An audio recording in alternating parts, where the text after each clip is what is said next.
My name is Clara, and if you'd asked me 2 months ago where I saw myself now, it wouldn't have been here, in this cold, lifeless conference room with its ugly gray walls and suffocating silence. Back then, I was just another ambitious woman climbing the corporate ladder at Everly and Company, one of the most prestigious marketing firms in the city. Or at least, that's what they told us during orientation when we all sat wide-eyed and eager, ready to prove ourselves. But ambition comes at a cost, doesn't it? And for me, that cost turned out to be far greater than I ever imagined. It started subtly enough, little things that seemed insignificant at first. A missed promotion here, an overlooked idea there. At first, I chalked it up to bad luck or maybe even my own shortcomings. After all, who am I to question people who've been doing this longer than I've been alive?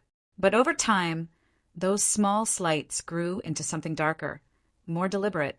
It felt like every step forward came with invisible strings attached, pulling me back before I could truly get ahead.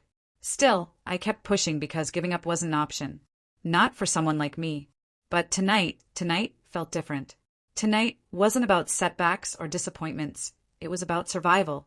Because sitting across from me were three faces I knew too well by now. Mr. Caldwell, the polished snake, Ms. Langley, whose smile never quite reached her eyes, and Greg, the HR rep whose job seemed less about helping employees and more about protecting the company from them. They weren't offering me advice or guidance anymore. They were demanding compliance. And not just any compliance. This resignation letter wasn't just a piece of paper. It was a weapon disguised as bureaucracy. "This isn't right," I whispered, though my voice barely carried above the hum of the air conditioner. The words tasted bitter on my tongue, like swallowing ash. No one responded immediately, which only made the weight of their stares heavier. Finally, Mr. Caldwell leaned forward, resting his elbows on the table. He didn't say anything he didn't need to. His expression said it all. Sign it or else. Or else what? That was the question gnawing at me, keeping my hand frozen inches above the pen they'd slid toward me. What exactly did or else mean? Would they fire me outright? Spread rumors to blackball me from the industry? Or worse, something I couldn't even imagine yet? Whatever it was, it scared me enough to hesitate, and hesitation was something they clearly didn't tolerate. Clara Bennett, that's my full name, though no one calls me that except my mother when she's mad. I'm 32 years old, single by choice, and stubborn as hell, according to everyone who knows me. Growing up, I was always the kid with her nose buried in books, dreaming of big cities and bigger opportunities. Small-town life suffocated me, and once I graduated college, I vowed never to look back. Everly and Company was supposed to be my ticket to freedom, a place where talent mattered more than connections, where hard work paid off, and where success wasn't handed to you on a silver platter but earned through grit and determination. For a while, it almost felt real. I landed my first account within 6 months of starting, impressed clients with creative pitches, and built relationships that actually meant something, or so I thought. People liked working with me because I cared. I listened. I poured everything I had into making each project better than the last. And slowly but surely I climbed. Junior associate became senior associate, then team lead, and eventually manager of my own division. By anyone's standards, I was thriving. At least, that's what I told myself. Looking back, I can see the cracks now, the subtle signs I ignored because I wanted to believe the lie. Like how my ideas suddenly stopped getting approved unless someone else presented them first. How promotions I was promised magically went to colleagues with less experience but better connections. How meetings I used to dominate turned into silent battles of wills, where my input was dismissed with polite smiles and vague reassurances. Each incident alone might not have meant much, but together they formed a pattern I couldn't ignore forever. And then there was Rachel. Poor, sweet Rachel, who joined the company shortly after I did. She reminded me of myself back then, young, hungry, naive. We bonded instantly, sharing late-night coffee runs and venting about impossible deadlines. For a while, having her around made the grind feel manageable again. Until the day she came to me crying, saying she'd been accused of leaking confidential information to a competitor. She swore she hadn't done it, and I believed her. But believing her didn't matter. Not when the evidence against her was damning. Not when HR acted faster than lightning to terminate her employment without so much as a hearing. Just like that, Rachel disappeared from my life, leaving behind only whispers and warnings. That's when I realized the truth. Everly and Company wasn't just a company, it was a machine. A beautiful, efficient, ruthless machine designed to crush anyone who dared stand in its way. And somehow, somewhere along the line, I'd become a cog in that machine. Only now, instead of turning with it, I was grinding against it. And machines don't take kindly to resistance. So here I was, staring down the barrel of a metaphorical gun, trying to decide whether surrendering was worth saving whatever scraps of dignity I had left. The irony wasn't lost on me, that after years of fighting tooth and nail to succeed, I was being forced to walk away quietly, carrying nothing but shame and regret. If I signed the letter, I'd officially resign, effective immediately. No severance package, no references, no closure. Just a clean break, severed ties, and a lifetime ban from speaking ill of the company. But if I refused, "Clara," Ms. Langley said softly, breaking the tense silence. Her tone was almost kind, which somehow made it worse. "We're not your enemy. We're simply looking out for the best interests of the company and yours." I blinked, startled by the audacity of her words. Best interests? Was she serious? Did she really think I'd buy that line after everything I'd been through? Part of me wanted to laugh, to scream, to throw the damn pen across the room and storm out. But another part, the weaker, more pragmatic part, knew better. Walking out wouldn't solve anything. It would only make things worse. What happens if I don't sign? I asked finally, my voice steadier than I expected. I hated how small it sounded, how fragile. Ms. Langley exchanged a glance with Mr. Caldwell, who raised an eyebrow ever so slightly. Then he spoke, his tone casual but laced with menace. "Let's just say, options become limited. Very limited. Translation: you'll regret it." Greg cleared his throat, shifting uncomfortably in his chair. Out of the three of them, he was the least intimidating, but also the most dangerous. His role wasn't to threaten or manipulate. It was to clean up the messes others created, to ensure that no loose ends remained. And right now, I was the loose end. "I understand you're upset," he began, choosing his words carefully. "But sometimes these decisions are necessary for the greater good. Think of it as a fresh start." A fresh start. The phrase hit me like a punch to the gut. Fresh starts didn't come with ultimatums or threats. They didn't come wrapped in lies and coercion.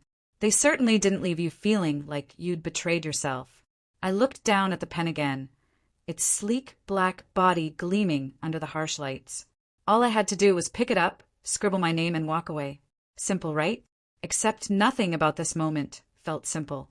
Every fiber of my being screamed not to give in, to fight back, to expose the corruption festering beneath the surface of this so-called dream job. But how? Who would believe me? Who would listen? As if reading my thoughts, Mr. Caldwell leaned back in his chair, crossing his arms over his chest. "You're smart, Clara. Smarter than most. Which is why I know you'll make the right decision." His confidence infuriated me. He didn't care about me or my future. He cared about control, about silencing anyone who posed a threat to the carefully constructed facade of perfection Everly and Company prided itself on. And now, I was just another obstacle to eliminate. Slowly, deliberately, I reached for the pen. My fingers closed around it, trembling slightly despite my best efforts to stay composed. Everyone watched me intently, waiting for the inevitable capitulation, waiting for me to fold under the pressure, just like everyone else before me. But as I hovered over the dotted line, something inside me snapped. Not loudly or dramatically, just a quiet, resolute shift. Maybe it was pride. Maybe it was desperation. Or maybe it was the realization that signing that letter wouldn't just end my career. It would end me. Whatever it was, it gave me the courage to pull my hand back, setting the pen down with a soft click. "No," I said firmly, meeting Mr. Caldwell's gaze head-on. "I won't sign it." The room fell silent, the tension thick enough to choke on. For a split second, I thought I saw surprise flicker across their faces, but it vanished quickly, replaced by something colder, darker. Something that told me I had just made a very big mistake. The silence stretched on, heavy and suffocating, as if the air itself had frozen in response to my defiance. Mr. Caldwell's lips curled into a faint smirk, a dangerous one that made my stomach churn. But he didn't say anything right away. Instead, he leaned forward slightly, his elbows resting on the table again, his fingers steepled together like some kind of corporate overlord ready to deliver judgment. "Clara," he said slowly, almost indulgently, "you're making this harder than it needs to be." His tone was calm, measured, but there was an edge beneath it, a warning I couldn't ignore. Still, I held my ground, refusing to let him see how much his words rattled me. This wasn't just about signing a resignation letter anymore. It was about proving to myself that I wasn't powerless, that I wouldn't let them win without a fight. "I'm not signing it," I repeated, my voice stronger this time. "Not unless you can explain why I should." Ms. Langley sighed audibly, shaking her head as though she were dealing with a petulant child. "Clara, we've explained everything already. You know what's at stake here." "No, actually, I don't." My pulse quickened, but I forced myself to keep going. "You dragged me into this room under false pretenses, handed me a document full of vague legal jargon, and told me to sign it or face consequences. But you haven't given me any real answers. What exactly am I resigning from? Why is this suddenly necessary? And why does it feel like none of you are being honest with me?" Greg shifted uncomfortably again, his usual blank expression cracking ever so slightly. He glanced at Ms. Langley, then at Mr. Caldwell, before clearing his throat nervously.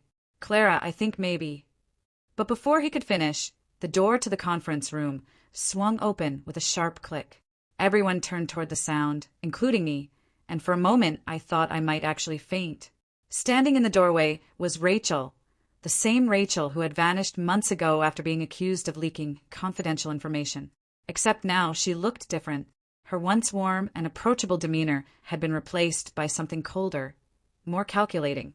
She wore a sleek black blazer and carried herself with an air of authority I'd never seen before. "Rachel." I gasped, stunned. "What are you doing here?" She didn't answer immediately. Instead, she stepped inside, closing the door behind her with a soft click.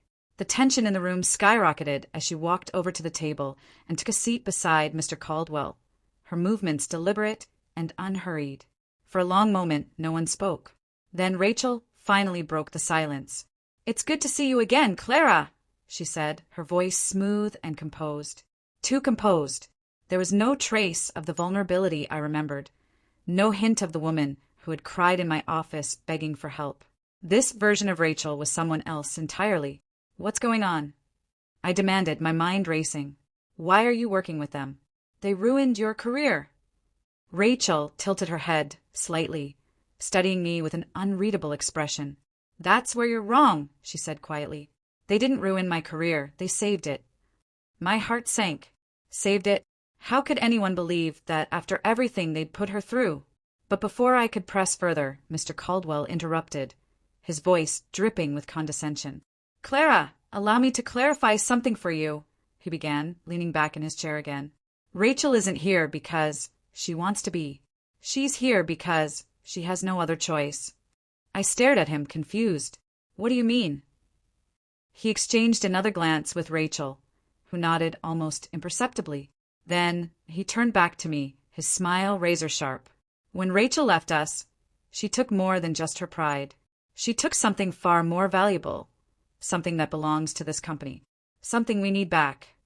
My blood ran cold. "What are you talking about?" Rachel hesitated, her mask slipping just enough for me to catch a flicker of guilt in her eyes. "Clara," she started, her voice softer now, tinged with regret. "There's something you need to know.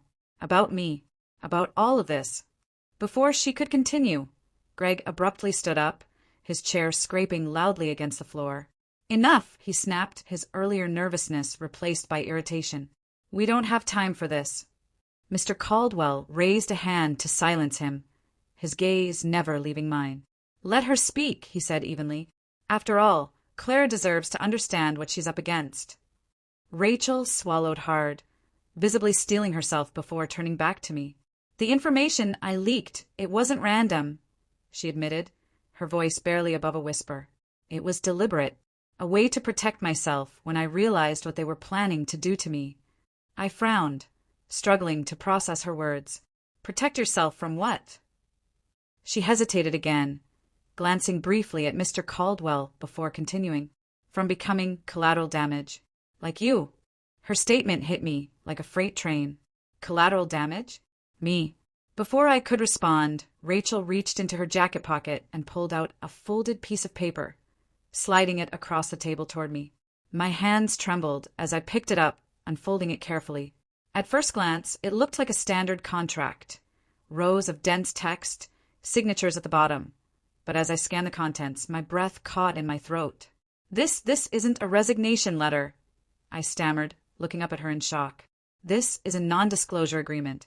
And my voice trailed off as realization dawned. A waiver. They're trying to make me sign away my rights to sue them. Rachel nodded grimly. And worse, if you sign it, you'll also be agreeing to take responsibility for any misconduct they decide to pin on you later. Fraud, embezzlement, harassment, you name it. They'll use it to destroy your reputation and ensure you can never work in this industry again. My mind reeled, the pieces falling into place, one horrifying revelation at a time. This wasn't just about forcing me out of the company. It was about silencing me permanently, erasing me, turning me into another scapegoat in their endless cycle of manipulation and control. But why me? I whispered, feeling the weight of despair pressing down on me. What did I do to deserve this? Rachel's expression softened, her guilt evident even through her carefully constructed facade. It's not about what you did, she said gently. It's about what you know. I blinked, confused. What I know? I don't. And then it hit me. The late-night meetings I'd accidentally overheard.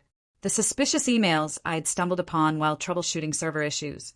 The hushed conversations between executives that had seemed odd at the time, but hadn't registered as anything sinister until now. All those little details I'd brushed off as paranoia or coincidence. They weren't meaningless. They were evidence. Evidence of something big. Something illegal. They're covering their tracks, I murmured, the truth dawning on me like a punch to the gut. And they think I'm a threat. Rachel nodded solemnly. You are, whether you realize it or not. For a moment, I sat there in stunned silence, grappling with the enormity of what she'd just revealed. Everything I'd suspected about Everly and company, the corruption, the lies, the ruthlessness, it was all true. Worse still, they knew I knew. Or at least, they thought I did. Which meant walking away wasn't an option anymore. Not unless I wanted to spend the rest of my life looking over my shoulder, waiting for the other shoe to drop. So what happens now? I asked, my voice steady despite the storm raging inside me. If I refuse to sign, what's their next move? Rachel hesitated, exchanging another loaded glance with Mr. Caldwell. When she finally spoke, her words sent chills down my spine. They escalate. The word escalate hung in the air like a storm cloud, heavy and ominous. My mind raced as I tried to process what that could mean. Would they fabricate evidence against me? Leak damaging stories to the press? Or worse, threaten my family, my friends, anyone close enough to hurt? The possibilities were endless, and each one felt more suffocating than the last. But then something inside me shifted. Fear had paralyzed me for too long, but now it ignited a spark of defiance. If they thought I'd crumble under pressure, they were wrong. I wasn't just going to walk away, I was going to fight back. For myself, for Rachel, and for every other person who had been crushed by this machine. Fine, I said firmly, meeting Mr. Caldwell's gaze head-on. If you want to escalate, go ahead.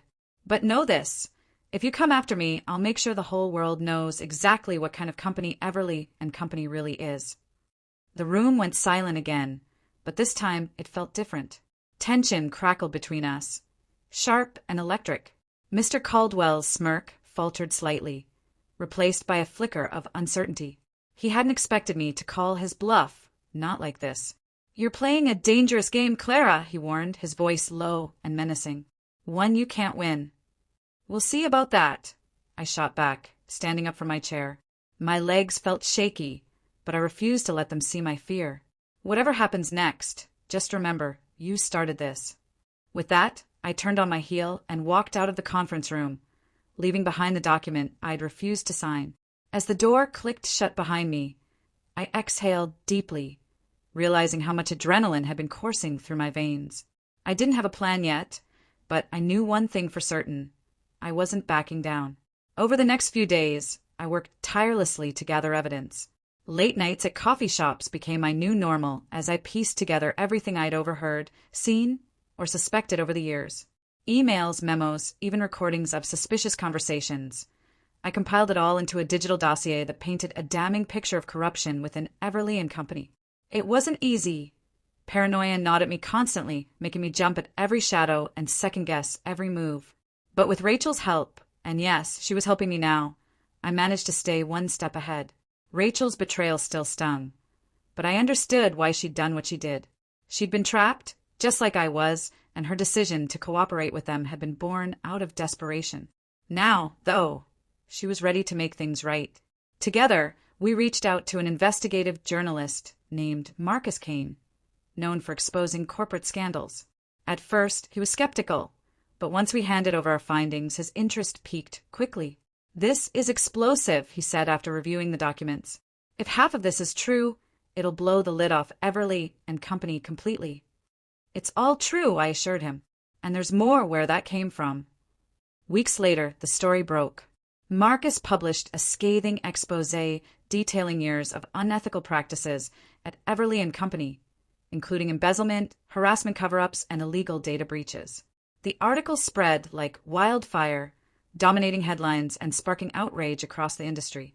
Employees came forward with their own stories, corroborating our claims and adding fuel to the fire. Within days, the company's stock plummeted, lawsuits piled up, and key executives, including Mr. Caldwell and Ms. Langley, were arrested. It wasn't just vindication, it was justice. As for me, I didn't return to corporate life. Instead, I channeled my energy into advocacy work, helping others who had been mistreated by powerful institutions. Rachel joined me, using her insider knowledge to guide people through similar situations. We weren't heroes, we were survivors. But sometimes surviving is the bravest thing you can do. In the end, I realized something important. Power doesn't lie in titles or corner offices. It lies in standing up for what's right, even when the odds are stacked against you. And while the road ahead wouldn't always be easy, I faced it with hope, knowing I'd reclaimed not only my dignity, but also my voice. Sometimes the best revenge isn't destruction, it's resilience. And resilience, I discovered, is the most satisfying ending of all.